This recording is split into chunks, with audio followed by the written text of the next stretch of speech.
Hey guys, Remtalk here. So, yeah, don't really have any content again this week. Couldn't find anything interesting at a Japanese thrift store. And I don't know. However, I do have something to rant about.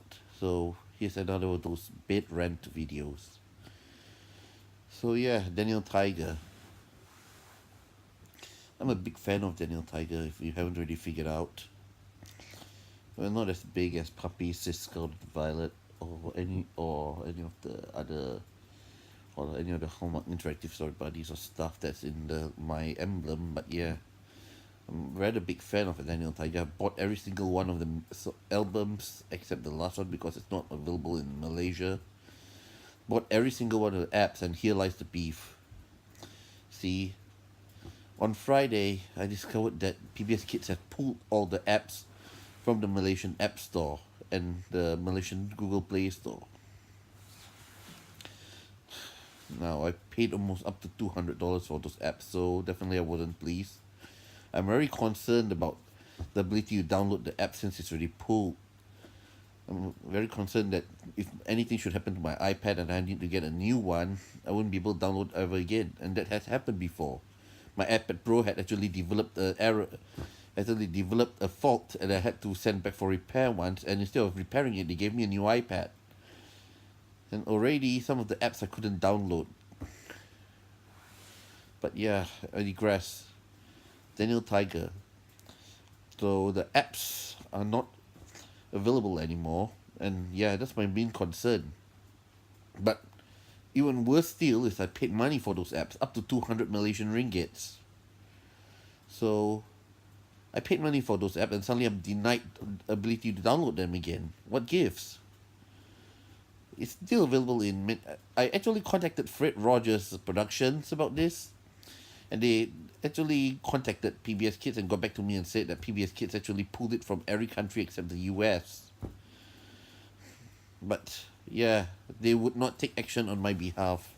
Instead, they wanted me to write to PBS Kids directly instead. So I did, but PBS Kids haven't gotten back to me. But yeah, see, that's a problem now. Uh, so that raises the question: if we paid for something, don't we actually have unlimited? Shouldn't we actually have access to it, even if it's yanked?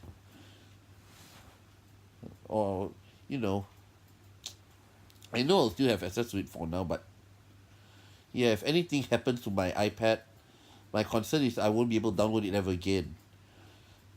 I went through the I purchase section of my iTunes App Store, and well, the apps are there, but the download icon is grayed out. Tapping on the apps also causes the screen to only brings out a blank screen instead of the the app description. So yeah, so this raises the question: when we pay for an app, aren't we supposed to be guaranteed unlimited access to it? What happens when an app get pulled? I mean, this isn't fair. Remember that I paid almost $200 for all these apps. So yeah, really don't know what to make of this. Really, I'm still waiting for a reply for PBS Kids, but at this point it looks unlikely that they are going to even reply.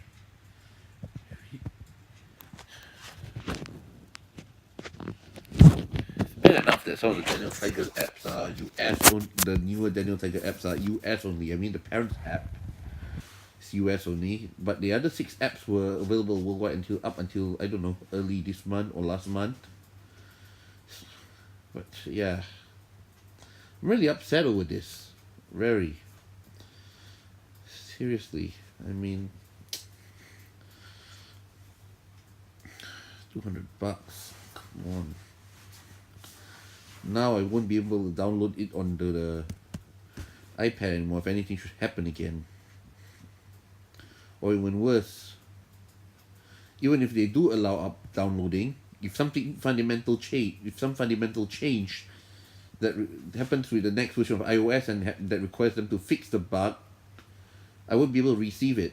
In fact, actually, this is not the first time. Come to think of it, Scholastic pulled off the same crap on me with the Clifford apps a few years ago. They suddenly yanked the Clifford apps from Malaysia. When I wrote to them, they say, "We're not interested in marketing Clifford in Malaysia anymore." No doubt this might probably the work of some extremist groups. The same one that probably tried to get dogs banned from shopping malls early this year during Chinese New Year. But yeah. So I'm 2 Clifford apps short. Now I'm 6 Daniel Tiger apps short. If it should have, the next version of iOS should have some sort of change that requires a newer version of the app, because we are not going to be able to receive those updates. If they update the app, it only goes to the US store. Those outside the US store, all the apps are dead. We're stuck in the old version, even if we are even allowed to touch it at all. Those existing on the iPad will stop working. So yeah, I've written to PBS Kids, no reply. Written to Fred Rogers Productions, they asked me to contact PBS Kids. I've even gone as far as to write to Angela C. Santomero, the executive producer of Daniel Tiger's Neighborhood. No reply. So yeah.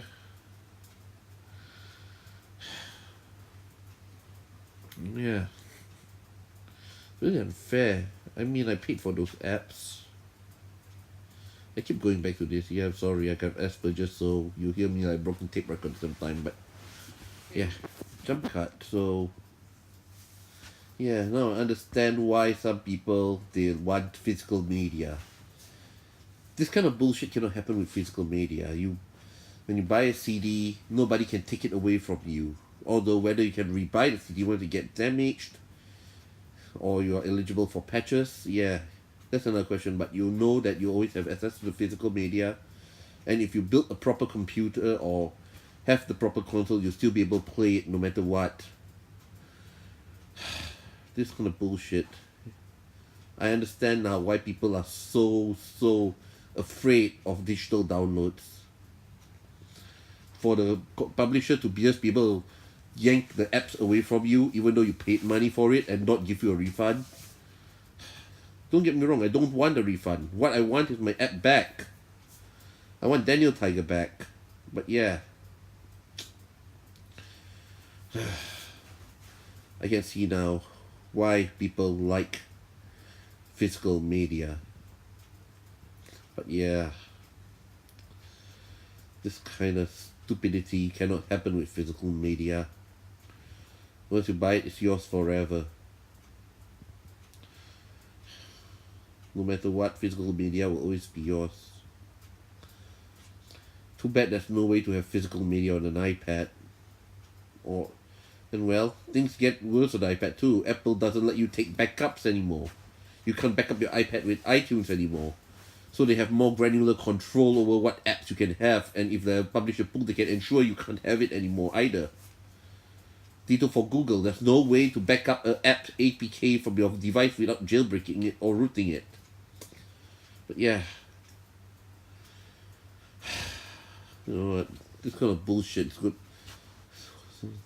This kind of bullshit is why now media is so popular among developers. But yeah, consumers get screwed over. You know, I'd like to go back to physical media if I can. But yeah, not everyone can have it. Even PCs have dropped the ability to use physical media. You can't. Most new cases don't even have CD-ROM drive slots for you to put a CD-ROM drive into it. That's bullshit. Anyway, yeah. I guess that's all there is to say for now. So, right.